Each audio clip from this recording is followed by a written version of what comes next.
Pagbubulay-bulayan ngayon, hindi po ako mag-contextualize ng bawat verse. But binabasa ko lang po kanina yung pagsisisi ni Manasseh. I want to call this message one of the great example of transformation. Ako po, isa po sa pinaniniwalaan ko na ang salita po ng Diyos ay hindi lamang dapat information. Lagi ko po itong sinasabi na dapat ang salita ng Diyos ay magiging transformation sa buhay natin. Dapat nababago tayo, naiiwas sa kasamaan. Kaya ngayong umaga, pag-uusapan natin yung isa sa great example ng transformation. Sino ang nakapanood na dito ng Transformer? Diba? Pag nagka-transform sila, nagiging malakas, nagiging robot sila, nagiging malakas sila. So, ganun din po ang buhay ng isang tunay na Kristiyano. So, we learn about transformation this morning. Bago po tayo mag-umpisa, let's bow ahead and let's pray. Diyos ang banal, Diyos na makapangyarihan. Salamat po, Panginoon, sa iyong pagpapala, sa iyong kagalakan na ibinagkaloob sa amin ngayong umaga. Salamat po sa panibagong hininga. Salamat din po, Panginoon, sa iyong salita na pagpupulay-pulayan namin ngayong umaga. Gamitin mo po ang iyong kapanlingkod bilang isang daluyan ng pagpapala at ikaw ang marinig namin lahat ngayong umaga. Salamat po. Ito po ang dalangin sa pangalan ng Jesus. Amen. Sino po ang nakakakilala sa inyo kay Manasseh? Kung natatandaan nyo po, 2 years ago, meron tayong dumalo dito si Pastor Man, no? Si Pastor Manasseh. No? Kaya, nung umalis siya dito, halos araw-araw po magka-chat kami. Naging magbuti kami magkaibigan through chat. And sa kanya po napapractice yung pag-i-English ko. Kasi ang hirap kausap yung foreigner eh. So mapapalabang ka talaga ng English. So siya yung naalala ko nung pinagpupulay-pulayan ko. Aside from kilala natin yung buhay ni Manasseh na si Pastor Man nung dumalaw dito sa atin, sino po ang nakakilala kay Manasseh sa Biblia? Kung babasahin niyo po ang aklat ng 2 Chronica, chapter 33, diyan niyo po makikita kung sino talaga si Manasseh. Mula po sa chapter 1. Sabi diyan, siya ay 12 years old nung siya ay naging hari. Eh, ako po, na-amaze ako. Sabi ko, 12 years old, hari? Kung iisipin mo, kaya bang maging hari ng isang 12 years old? Eh, sa panahon ngayon, pwede. Kaya lang sa Mobile Legend. Diba? 12 years old. Pero alam nyo, hindi pa ako dito na-amaze kay Manasseh. Biglang nakatawan. Kasi, nung binasa ko yung 2 Chronicles, chapter 34, na-meet ko si Josias. Sino si Josias? 8 years old naman siya nung maging hari. Sabi ko, grabe naman noon. Napakalupit naman nila. So back to kay Manasseh. Si Manasseh po ay nag-reign as a king for 55 years. So ang tagal niyang naging hari.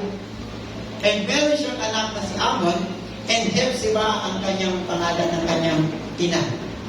Ang kanyang ama po ay, kung papansinin niyo, o kung yung umattend na ng prayer meeting last Wednesday, naitakil po ito ni Pastor Isaac. Ang kanyang ama po ay si Hezekias. Si Manasseh po ay isang sumasamba sa Diyos-Diyosan na tumalikod sa Diyos at sumamba sa bawat uri ng paganong Diyos. Si Manasseh po ay nagkasala ng immoralidad. Siya ay nagsagawa ng bawat naiisip na kasamaan at kabuktutan. Nakatuon ang kanyang sarili sa pangkukulang at siya po ay isang mamamatay tao. Kahit na mismo yung kanyang sariling anak ay sinunod niya. Ang paghatol po ng Diyos ay nahulog kay Manasseh. Siya ay pinarusahan. Maraming masasamang tauhan ang binanggit sa Biblia. But si Hari Manasseh po ay kabilang na isa sa pinakamasamang tao na nabuhay sa mundo. Grabe, no? Isa sa pinakamasamang tao sa mundo. Siya po ay tiyak na itinuturing na ang pinakamasamang hari ng Juda. Ang kanyang lolo po na si Ahaz ay isa rin pong isa sa masamang hari. Ngunit ang kanyang ama na si Hari Hezekiah ay itinuturing pong isa sa pinakamakadiyos na hari ng Juda. Mahirap isipin, no? Na yung pinakamakadiyos na hari ay magkakaroon ng anak na pinakamasamang hari. Ang masamang hari o sa pagkakataong ito ay naghari ng mas matagal kaysa sa alinmang hari sa Juda. Si Hezekiah po ay isa sa ilang mga hari sa linya ni David, ang mga hari ng Juda na tinatawag na mabuti. Karamihan po sa kanila ay masasama. Si Hezekiah po ay may pananagutan para sa isang spiritual na muling pagbangon sa panahon ng paghahari na tumangay sa buong bansa. Inalis niya ang idolatry na itinatag ng kanyang ama na si Ahaz at nilinis ang bansa ng apostasya. Yan po yung family background ni Manasseh. Ang matatalinong pamumuno ni Hezekiah noon ang naging dahilan kung bakit siya naging isang makapangyarihang spiritual na pwersa sa Juda. Ngunit galing sa aklat ng 2 King, chapter 21, nagsimula sa pagsasabi sa atin na ang dakilang si Hezekiah ay namatay. Yan po pumasok si Manasseh. Dumating sa trono nang siya ay 12 taong gulang pa lamang. Siya ay calling sa kanyang ama para sa tungkulin ng pagiging hari ng 10 taon. So, these 55 years, 10 of those 55 years, kasama niya yung kanyang ama bilang isang hari. So, meaning, may enough time siya para matuto galing dun sa ama niya. Napakagandang pagkakataon na mayroon siya para sa kanyang buhay. Maayos na pamumuhay.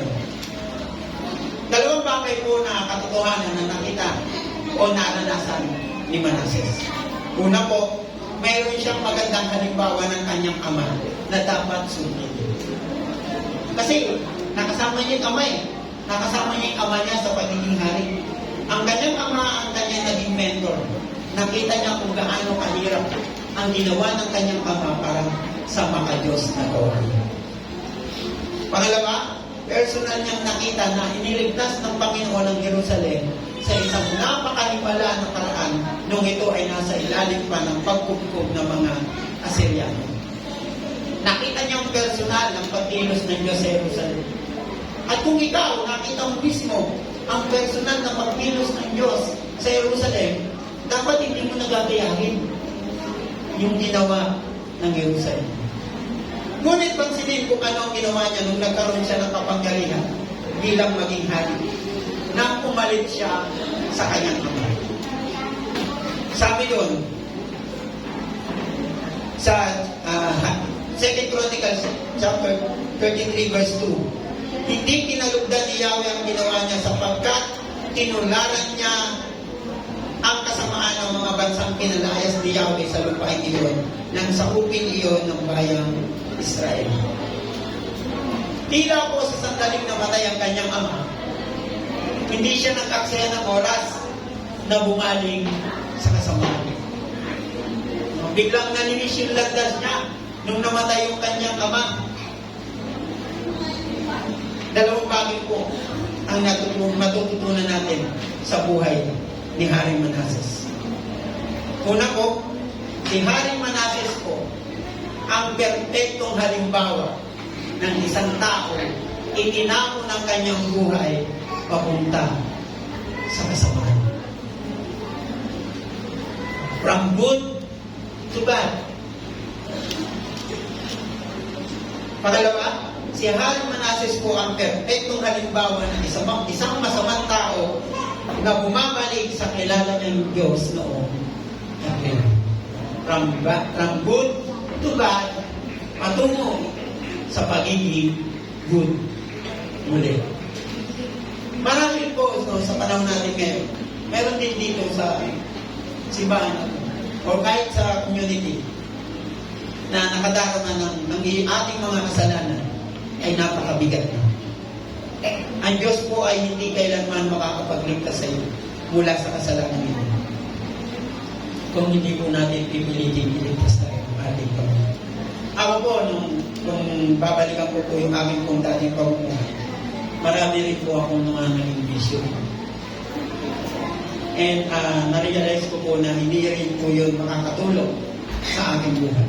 So I decided to transform. Transform naging program din. To transform, baguhin ang aking sarili sa tulong ng aking pamilya, ng mga mahal sa buhay. Hindi po madali magbago sa maniwala kay sa inyo. During ng pagbabago mo, merong mga huhusga sa iyo. Merong kakalaban at kakalaban sa iyo. Lalo na yung mga taong nakasama mo noon sa mga bisyo. Yun ang magpapahirap sa iyo sa pagbabago. But sa tulong ng ating Panginoon, mababago tayo. Tungkol sa iyo.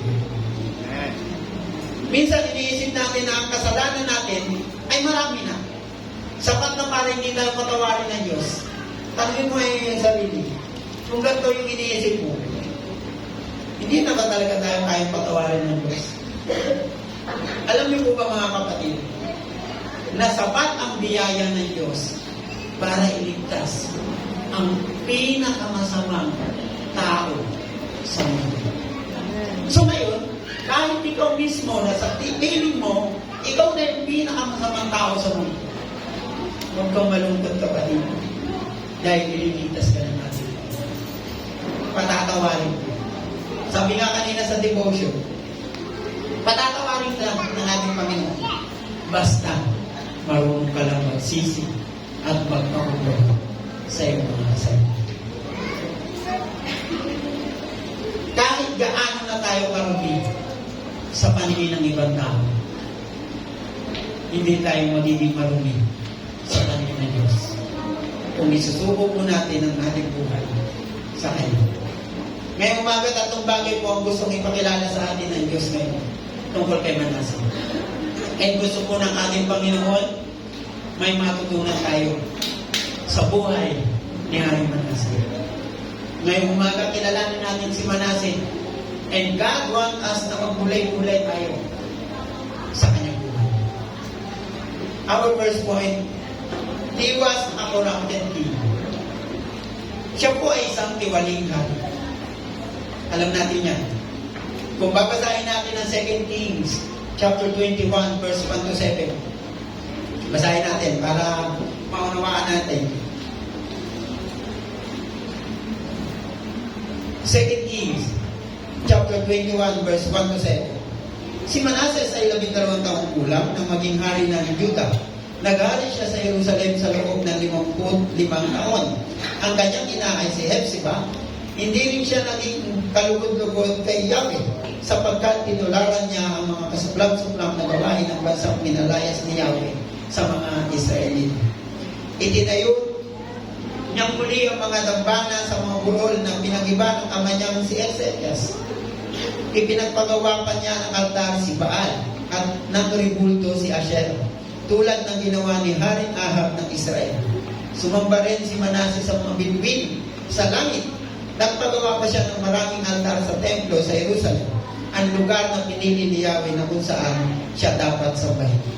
Sa 2 bulwagan sa templo, nagpagawa siya ng isang altar para sa pagsamba sa mga bituin. Sinunog rin niya ang anak niyang lalaki bilang handog.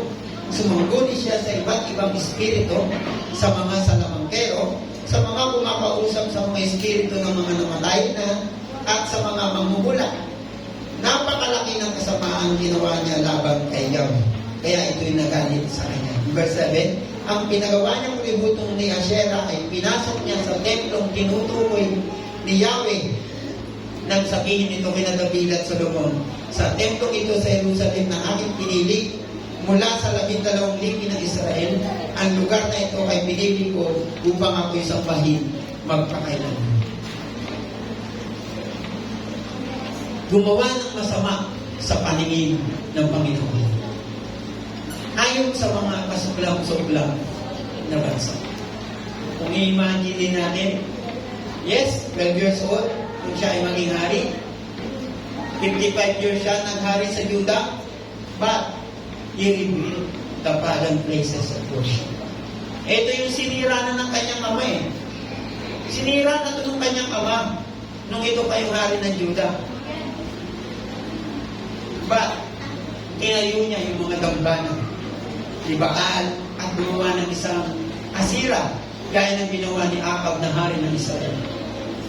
Nagpagawa ng maraming altar sa templo sa Jerusalem, ang lugar na pinili ni Yahweh na kung saan siya dapat sambahin. Kung bubuksan natin, pagbubulay-bulayan natin, grabe na makasama ni Manase. Doon pa nga lang nagsamba sa Diyos-Diyosan.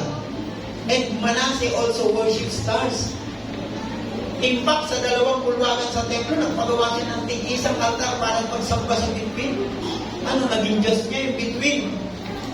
Sinunog rin niya yung kanyang anak na lalaki bilang handog. And sumungkuni siya sa iba't ibang espiritu at sa mga salamangkero. Kung iisipin natin bilang tao, yung mga ginawa ni Manase ay wala ng kabayaran. Halos wala ng katumbas na biyaya ng ating Panginoon.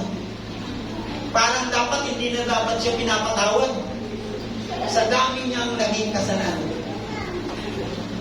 Pero tanungin ko po kayo mga kapatid, sa dami ng naging kasalanan natin, or sa dami na naging kasalanan ni Manase, do you think papatawarin pa ba tayo ng Diyos?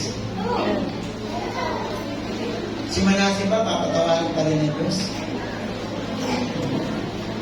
Amen? Papatawarin tayo ng Diyos. Papatawarin siya ng Diyos dahil sapat ang kanyang habag at grasya para sa ating kasalanan. Palakpakan naman ang natin ang ating Panginoon. Kahit gaano tayo karumi, kahit gaano tayo pamakasalanan sa buhay po natin ngayon, kung i-relate po natin ito sa buhay natin yun, merong mga tao sa buhay natin na nakagawa sa atin ng kasalanan. Tama? Aminin nyo man sa hindi. Merong mga tao sa buhay natin na nakagawa sa atin ng kasalanan. Pero hirap na hirap po tayong patawarin sila. And I think, hindi naman siguro kasing sama ni Manase yan sa buhay nyo. Kung titimbangin yung pagkakasala ng tao na yan, yung pagkakasala niya na yan, hindi ba pwedeng patawarin mo na yan? Gaya ng ginawa ng Diyos sa mga pagkakasala. At the same time, ilang tao, hindi po natin namamalaya. Dahil hindi nga po natin sila napapatawad. Ito talaga, kakatakto sa ating isipan. At dahil hindi natin sila napapatawad, hindi natin namamalaya, nagkakasala na rin tayo. Amen? Dahil hindi natin namamalaya, napapansin, namamalaya na hindi natin sila pinapatawad, nagkakasala na tayo. Ngayon, aware po ba tayo mga kapatid na once na hindi natin pinatawad ang tao na yun, nagkakasala na tayo. Baka hindi lang kasi tayo aware. No? Baka nakakalimutan lang natin. Simpleng example lang. Diba? Kung ikaw, may nakita dyan, at may galit ka sa tao na yan, papansinin mo ba yan? Kakausapin mo ba yan? Malamang sa malamang, di ba sa hindi? Hindi mo yan kakausapin kasi may galit ka nga dyan eh. So, ngayon, nagkasala ka na. Isa po sa pinakamahirap na utos ng ating Panginoon. So, naniniwala ko, isa to sa pinakamahirap na utos ng Panginoon. Yung mahalin mong iyong kapwa. Lalo na yung ayaw na ayaw mo. Yung kapitbahay mo ang ingay pag nagbibideo, okay? Tapos ito natin na wala pa sa to, no? Pero ang utos ng Panginoon. Mahalin mo iyong kapwa. Paano mo naman mamahalin yung nagfocus sa'yo ng ingay, tuwing matutulog ka? No? Tapos ito pa, maumutang ka sa tindahan, tapos di ka papautan. Tapos sasabihin, mamahalin mo ang iyong kapwa. Paano mo mamahalin yun eh, hindi ka mapinapautan? Yung mga ganun simpleng bagay po ay makupas po sa atin ng pagkakasala nang hindi po natin namamalayan. Interesting, di ba? Hindi natin namamalayan dahil sa ating mga simpleng hindi pagpapatawad, nagkakasala. Ang Biblia po ay hindi lamang nagsasabi na si Haring Manasseh ay isang masamang hari. Ang salita ng Diyos ay naglalarawan ng kanyang kasamaan. Dito natin nakita ang kanyang kasamaan ng detalyado, detail by detail. Nakita natin, inelaborate talaga ng salita ng Diyos kung ano yung mga naging kasalanan niya. Bakit kaya? Para makita natin bilang tao na hindi tayo yung pinakamasamang tao sa mundo na nabuhay. But, ang gusto niya rin mangyari na hindi na natin gagayahin si Manasseh. Pero para po sa akin, gusto ko maging kagaya ni Manasseh. Interesting, no? Maybe ang ilan sa inyo ay ayaw maging isang Manasseh.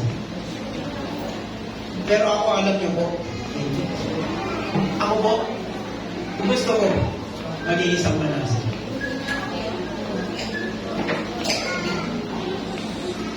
Kasi gusto kong makita o gusto kong ma-experience yung tunay na pagbabago na nangyari kay Manasseh.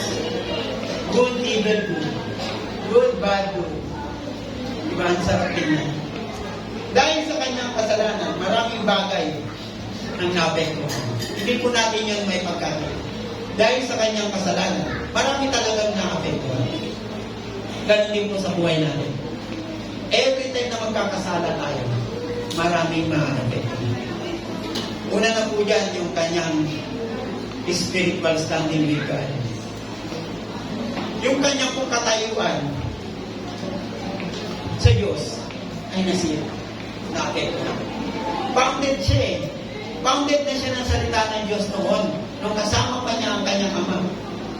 Ngunit dahil sa kanyang mga nagawang kasalanan, yung relasyon niya sa Panginoon ay nawala o nasira. Nagalit ng Diyos sa kanya at patunay yun na ang relasyon niya sa Diyos ay nasira. Kaya minsan tanongin natin yung ating mga sarili. Kumusta pa kaya yung relasyon ko sa Diyos? Minsan tinanong niyo na ba yun? Minsan kung sumagi na ba sa isip niyo na tanongin si Lord, Lord, kumusta na yung relasyon ko sa iyo?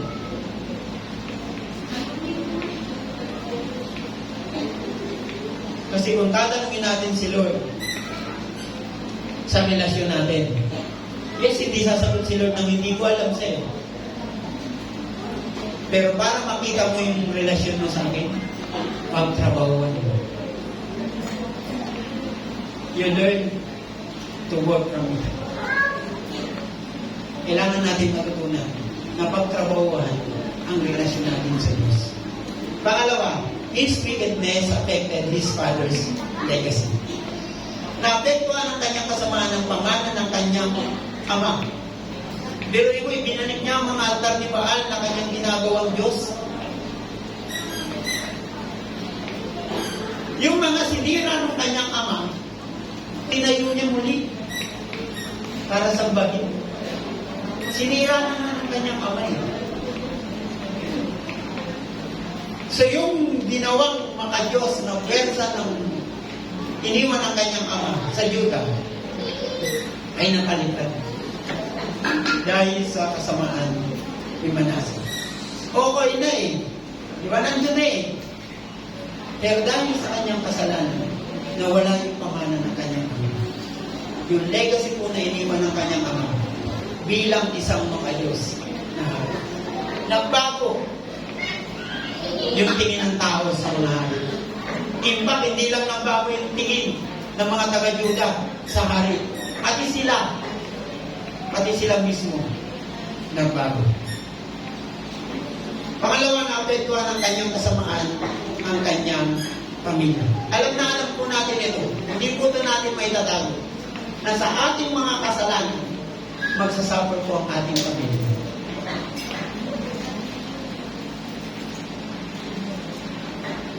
Sa ating pong kasamaan, maaapektuhan ang ating pamilya.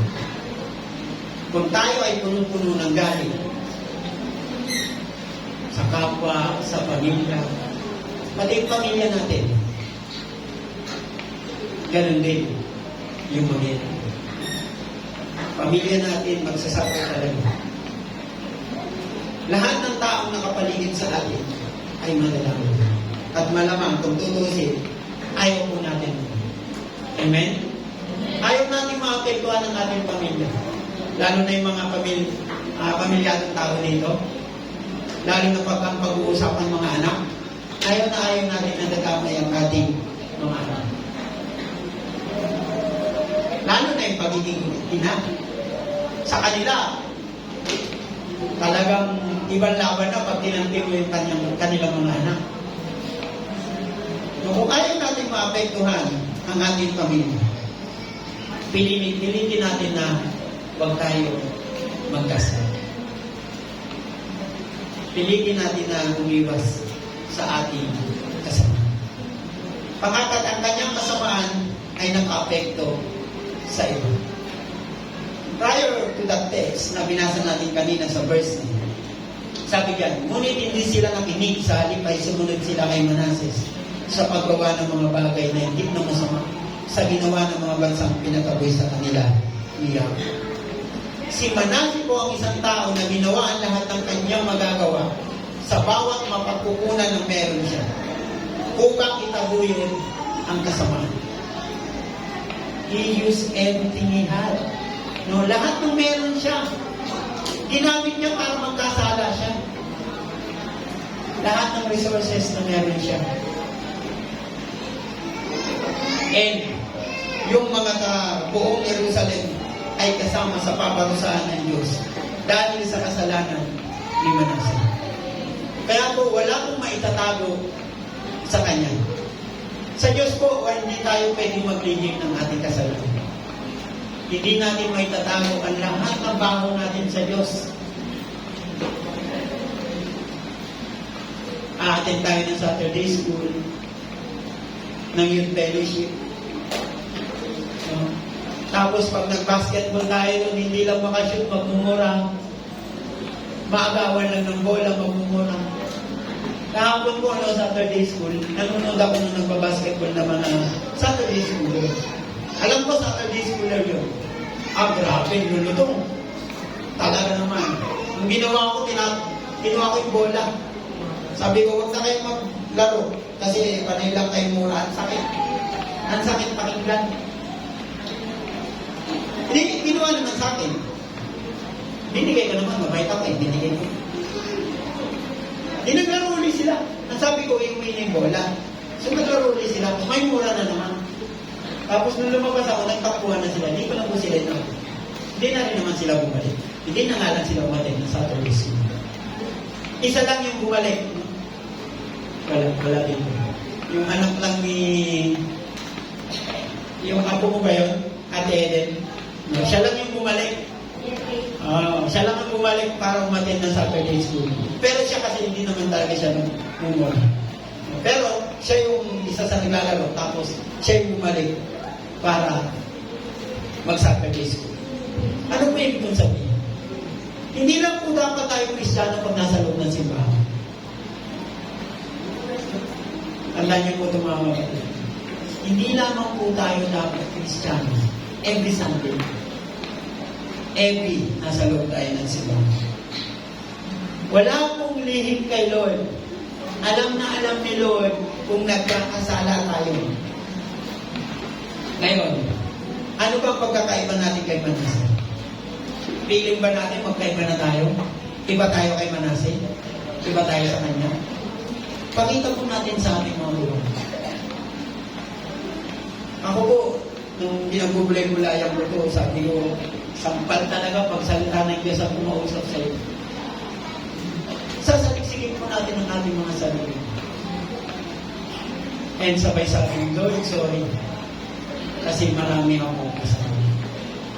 Kung tayo po ay iba dahil hindi tayo tiwali, dapat nakikita sa buhay, sa kilos, sa isip, hindi lang sa salita. Huwag natin sabihin na tao lang tayo kaya nagkakamali. Sa akin po, hindi yun dapat ganun eh. Hindi mo dapat sinasabi na tao lang ako kaya nagkakamali. Naniniwala po ako na ang pagkakamali, ang pagkakamali po natin ay sarili nating choice. Tayo po mismo ang pumili niya para magkamali. Tayo po mismo ang pipili para magkasala tayo. At kung tayo po ay magkakasala, choice po natin yan. Hindi po yan choice ng ibang tao. Kung nagmumura yung kalaro mo sa basketball, huwag mo nang gayahin para hindi ka magkasala. And, i-correct mo siya na bawal magmura sa pagbabasketball.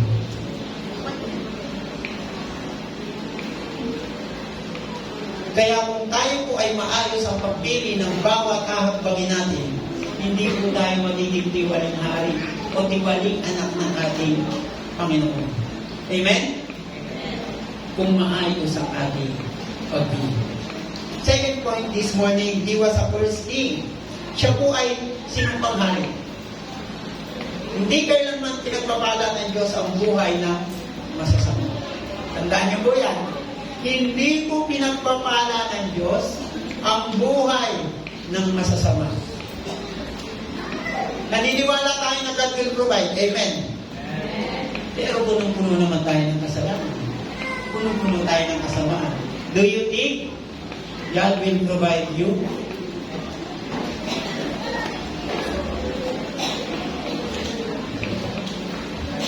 Nasa atin man ang kanyang pangkalahatang mga pagpapala. Ngunit nandito pa rin tayo na mumuhay sa kasamaan. Hindi po natin mararanasan ng buo ang kanyang pagpapala. Tayo po mismo bilang tao ang magdidikta kung gusto natin ang buong pagpapala. Ano ba yung espesyal at buo na pagpapala? Yung mga espesyal po na pagpapala, yung matagal mo nang pinapanalangin. Yes, meron ka mga bagay na matagal mo nang gusto. Mga bagay na espesyal sa'yo. Gaya ng bahay, bagong kotse, bagong cellphone, etc. Mga maraming kahilingan na gusto mong mapasayo. Lalo-lalo na po yung kagalingan sa iyong matagal na karamdaman. Sabi ko sa Santiago chapter 5 verse 15 to 16, pagagalingin ng Diyos ang may sakit dahil sa panalangin may pananampalataya. Palalakasin siyang muli ng Panginoon. At kung siya'y nagkasala, patatawarin siya sa kanyang mga kasalanan.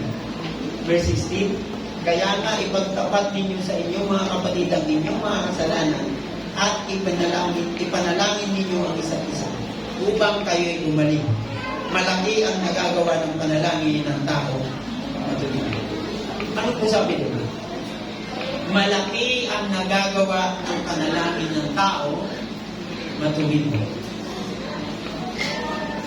Meaning, kung tayo po ay mananalangin sa ating Panginoon, kailangan matuwid. Para ipagkaloob niya ang lahat ng ating kahilingan. Kung ikaw ay meron ng matagal na hinihiling, sa isip mo lang, meron kang matagal ng gusto, at hindi mo pa nakakamit, Baka kailangan mo nang tanungin yung sarili mo. Di ba mga kapatid? Baka kailangan na natin tanungin yung ating mga sarili. Bakit kaya hindi pa pinagkakalob ng Diyos ito sa akin? Siguro meron pa akong kasalanan tinatago sa Kanya. Ang ating mga kasalanan ay ating dapat ipadalangin. Mga kasalanan, bunga ng ating pag-ibig, suwain. Wala po sa atin ang kahit na isang matuwid. Lahat po tayo nagkakasala. Ang importante lamang po, sasabihin natin sa ating Panginoon. Isa po sa pinakamahirap na aral na gusto ng Diyos na matutunan ng sangkatauhan. Ibig sabihin, mayroon tayong mga paghihirap, tayong mga nabubuhay ngayon sa kasalanan, at hindi po natin ito maintindihan kung bakit hindi tayo pagpapalain ng Panginoon. Ngayon mga kapatid, kung tayo ang tatanungin, bakit kaya hindi tayo pinagpapala ng Diyos? Dahil sa ating kasalanan. Alam po ba natin na kung gumawa tayo ng masama, ginagawa natin ito sa paningin ng ating Panginoon. Hindi lamang po tayo nagkakasala sa ating kapwa, higit sa lahat, nagkakasala po tayo sa ating Panginoon. Halimbawa, kung may sinabi ka tungkol sa isang tao, sa isip mo lang, narinig yan ng Diyos. Kung nabasa o napanood mo ang isang bagay na hindi mo dapat binabasa o pinapanood, nakikita ng Diyos na ginagawa mo yan. Kung niloloko mo ang iyong partner o yung iyong asawa, hindi man makita ng tao, nakikita ng Diyos yan. At kung meron kang masamang pag-iisip sa tao, or even sa kapatid mo sa pananampalataya, alam ito ng Diyos. Nakikita niya lahat. At nakikita po ng Diyos ang bawat masasamang bagay na ginawa ni Haring Manasseh. Lahat, kahit na po tayo, nakikita niya. Mahalaga po para sa Kanya na makita tayo, mahatulan niya tayo ng patas. Masasabi niya sa bawat masamang tao, naroon ako at nakita ko ang ginawa. Nakita ko ng Diyos ang ginawa ni Manasseh. Maaring may mga nakakita kay Manasseh bilang isang dakilang hari, ngunit sa paningin ng Diyos, siya ay isang masamang hari. Siya ay nabubuhay mula sa mga pagpapala ng kanyang makadiyos na Ama. Dahil ang Ama niya ay isang tapat na hari, makadiyos na hari, kaya meron siya ng mga pagpapala. Ngunit ang Diyos ay naghahanda upang tapusin ang mga pagpapala ito. Naghahanda para ipagkaloob ang pagparusahan kay Manasseh. Ang Diyos po ay isang matyagang Diyos. Piling siyang makantay kung kailan ka magbabago. Tama? Ang Diyos po willing mag-antay kung kailan tayo magbabago. Ngunit ang pasensya po ng Diyos ay nauubos din. Tingnan natin. Akala ko ba sapat ang habag ng Panginoon para sa kasalanan ng tao? Yes, sapat. Pero yung pasensya niya siyempre, para doon sa kaparusahan na hindi niya igagawad sa iyo, nauubos siya. Ang parusa po natin darating sa ating lahat. Alam niyo po ba mga kapatid, napakasama o napakahirap pag ang Diyos ay nagalit sa atin. Pag ang Diyos po ay nagalit, hindi po natin magugustuhan. Lahat ng meron tayo ay mawawala. And nakakalungkot po nangyari. Kung ang lahat ng meron tayo ay kukunin ng Diyos dahil sa ating pagkakasala.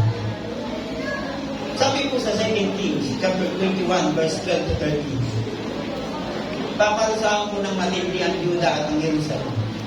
Mababalitaan ito ng iba at sila ay kikilabutan. Paparusahan ko ang Jerusalem tulad ng ginawa ko sa Samaria at sambahayan ni Ahab. Aalisin ko ang mga tao sa Jerusalem tulad ng maglilinis sa pinggan. Pupunasan ko ito at pagkatapos ay itataw. Imagine, parang pinggan na itataon. So lahat ay mawawala. Sinabi ng Diyos na magpapadala siya ng napakahirap na panahon kay Manases at sa Juda. Na kapag narinig ng mga tao ang kanyang ginawa, ang kanilang mga tainga ay makikinig. Nagalit po ang Diyos kay Manases. At walang sino mang nasa tamang pag-iisip ang gustong magalit ang Diyos sa kanya. Kung ikaw na alam mo na wala ka namang ginagawa masama, tapos may magagalit sa'yo, diba? Parang ang hirap naman nun. Alam mo na wala ka namang ginagawa masama. So magre-react talaga tayo. Pero dahil si Manasseh po ay aware na mali ang kanyang ginagawa, siya po ay patay mali siya sa kanyang ginagawa. Ngunit ang kanyang bayang nasasakupan, hindi po aware din. Hindi aware ang Juda sa pagkakamali at sa kaparusahan. Kaya sila naharap sa kaparusahan ng ating Panginoon. Mga kapatid, first point, he was corrupted king. Second point, he was a first king. Yun ang ating pangatlong pag-usap. He was a converted king. Marami na tayong nasabi tungkol sa masamang hari ito. Tama? Tumatak na sa isip natin yung ginawa ng kasalanan. Malamang na ayaw na natin marinig ang kwento ng buhay niya. Pwede na ba tayong tumigil doon? Tama na siguro yan. Puno-puno na siya ng kasalanan eh. At malamang na sinisiwalat sa atin ang salita ng Diyos ang kasamaan ni Haring Manasseh para sa isang tiyak na layunin. Maraming puwang sa salita ng Diyos ang ginawa upang pag-usapan ng haring ito na tinulak ang kanyang sarili sa Diyos at nagsabing, gagawin ko ang gusto ko, kaya ko to kahit wala ka. Titingnan natin ang mga taong tulad nito at sinasabi natin na ito ay imposibleng maligtas. Imposibleng maligtas ng Diyos ang tulad ni Manasseh. Malabong maligtas ng Diyos ang tulad ni Manasseh sa kanyang dami ng kasalanan. Talaga ba? Pwede na ba tayong tumigil doon? Tingin niyo mga kapatid, bakit maraming halos gantong kwento sa Biblia? Bakit maraming makasalanan patungo sa pagbabago? Una, para po ipakita sa atin na mali ang pagkasala. Mali po mali ang pagkasala. Pangalawa, may kabayaran sa ating kasalanan. Alam natin yan. Romans chapter 6 verse 23. Ang kabayaran ng ating kasalanan ay kamatayan. Ikatlo, dahil may habag ang ating Panginoon, even tayo man ang pinakamasamang tao sa mundo. Diba?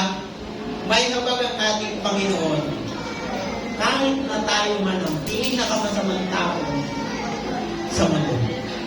Ephesians chapter 2 verse 4 to 5, sabi niya dyan, subalit napakasagana ng habag ng Diyos at napakadakila ng pag-ibig niya sa atin. Tayo'y binuhay niyang kasama ni Kristo noong tayo'y mga patay pa dahil sa ating pagsubay. Naligtas nga kayo dahil sa kanyang kagandahan.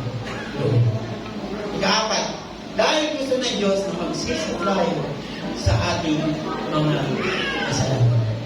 At tuluyang baguhin ang ating sarili na naayon sa kanyang plano at kalooban. Hindi habang buhay gusto ng Diyos na manatili tayo sa kasalanan. Gusto niya po na magbago tayo. Sabi po sa Gawa chapter 2 verse 38 to 39, sumagot si Pedro, pagsisihan ninyo talikuran ng inyong mga kasalanan at magpabautismo kayo sa pangalan ng Jesucristo upang kayo ipatawarin at tanggapin ninyo ang kaloob ng Espiritu Santo. 39, sapagkat ang pangako ay para sa inyo at sa inyong mga anak at sa lahat ng nasa malayo, sa bawat taong tatawagin ng ating Panginoon Diyos. Ngunit mga kapatid, isang bagay po ang sigurado. Wala akong taong nabubuhay na makapagliligtas ng kanyang sarili. Kailangan niyo po ang Diyos para mailigtas yung kanyang sarili. Sa buhay po ni Manases, o kahit na sino sa atin, kapag sinabi natin imposible maligtas ang isang tulad nito, minamalit po natin ang kahangahangang biyaya ng ating Panginoon. Minamaliit natin yung kapangyarihan ng Diyos. Minamaliit natin yung habag ng ating Panginoon. Kinukuha po ng Diyos ang lahat ng espasyo ito sa kanyang sarili upang ipakita sa atin na kahit ang isang masamang tao na tulad ni Haring Manases ay maaaring lumapit sa Diyos at humingi ng kapatawaran at patawarin siya ng Diyos. Sa madaling salita, siya ay namumuhay sa kanyang buhay na parang siya ay Diyos noon. Ngunit ngayon ang Diyos ang may kanya ng lahat. Siya na ang may-ari ng kanyang buhay. Ibig sabihin, inilagay siya ng Diyos sa isang sitwasyon kung saan ang tanging magagawa niya ay ang kumausap at lumapit sa Diyos. Sa binasa natin talata kanina,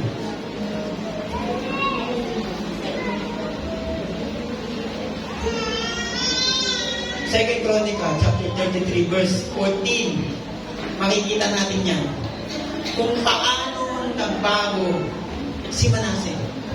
Kung ano yung mga ginawa niya sa pagbabago niya. Nagsumamo siya sa Panginoon Diyos. Iniwan niya ang Diyos, ngunit hindi siya iniwan ng Diyos. Tama? Yeah. Kahit tayo, iniwan natin ng Diyos noon, hindi tayo iiwan ng Diyos. Ang Diyos ay mananatili sa atin. Kahit ayaw natin sa Kanya. Hindi mawawala ang relasyon natin sa Kanya kung tayo ay tunay na Kanya na mismo. Sabi po ni Josephus, the historian, he esteemed himself to be the cause of it all. Ibig sabihin, nakita niyang wala siyang ibang dapat sisihin kundi ang kanyang sarili. Gaya nga lang sinabi ko kanina, ang pagkakamali po natin ay choice natin. Ang problema po ay hindi ang kanyang kalagayan. Hindi ang kultura ang kanyang ginagalaw. Nasa kanyang lahat ng kalumangan, nangat-nangat na siya tutusin. Pero decision niya pa rin kung gusto niyang magbago. Choice po natin yan kung gusto natin magbago. Si Manases po ay dumating sa isang lugar kung saan handa siyang magpasakop sa Panginoon. Dumating na siya dun sa point nagpapababa siya ng gusto sa harap ng ating Panginoon. Siya'y nanalangin sa ating Panginoon at dininig ang kanyang pagsusumamo at ibinalik siya sa Jerusalem. So mga kapatid, nakita man natin kung paano siya nagkasala. Nakita man natin kung paano siya pinarusahan ng Diyos. Nakita natin kung paano siya nagbago patungo sa ating Panginoon. Mga kapatid, bago ko po tapusin yung mensahe ng ating Panginoon, gusto ko pong pagbulay-bulayan yun. Yung sinasabi niya dyan sa chapter 33 verse 30. Sabi niya dyan, Pinakinggan ng Diyos ang kanyang panalangin. Kaya't pinabalik siya sa Jerusalem. At muling naghari doon. Doon kinilala ni Manases na si Yahweh ay Diyos. Gusto niyang tanggapin natin na ang Diyos ay Diyos. At gusto rin ng ating Panginoon na bumalik tayo sa Kanya. Bakit sasabihin ng Biblia na narating na niya ngayon ng lugar na alam niyang Diyos ay Diyos? Bakit kaya? Dahil po ang taong ito ay namuhay na parang sarili niya ang Diyos na rin. Ngunit napagtanto niya na hindi talaga siya ang Diyos. Yes, meron siya ng mga bagay na nasa kanya na. But kasama siya sa paparusahan ng ating Panginoon. Mga kapatid, tayo po ay founded na ng salita ng Diyos. Amen? Founded na tayo. Every Sunday, nagsisimba tayo. Every prayer meeting, nandito tayo. Founded tayo sa maraming kaparaanan. Mula sa kapatiran, mga kasama natin nananambahan, sa ministry, sa pamilya. Kaya wag po natin sirain ito. Iwasan po natin na maging suwain na anak ng Diyos. Si Hari Manasseh po ay sinumpa dahil sa kanyang kasama. And wag naman po sana dumating tayo sa punto na isumpa ng Diyos dahil sa ating mga pagkakasama. Ang relasyon po natin sa Diyos, panghawakan natin. Huwag natin hayaan masip. Ang Diyos lamang po ang magiging kakampi natin. Ang Diyos ang dahilan kung bakit tayo pinagkaroon. Yung pamana po ng kanyang ama na nawala ng si Manasseh, ang kanyang pamilya at ang kanyang kapwa. Ganun din po sa buhay natin yan. Lahat ng yan ay pwedeng mangyari sa atin pag tayo ay nag-isa. At tayo din po ay isusumpa kagaya ng Diyos. Nawa mga kapatid, pag gulay-gulayan natin yung mensahe natin ngayong umaga. Being true converted person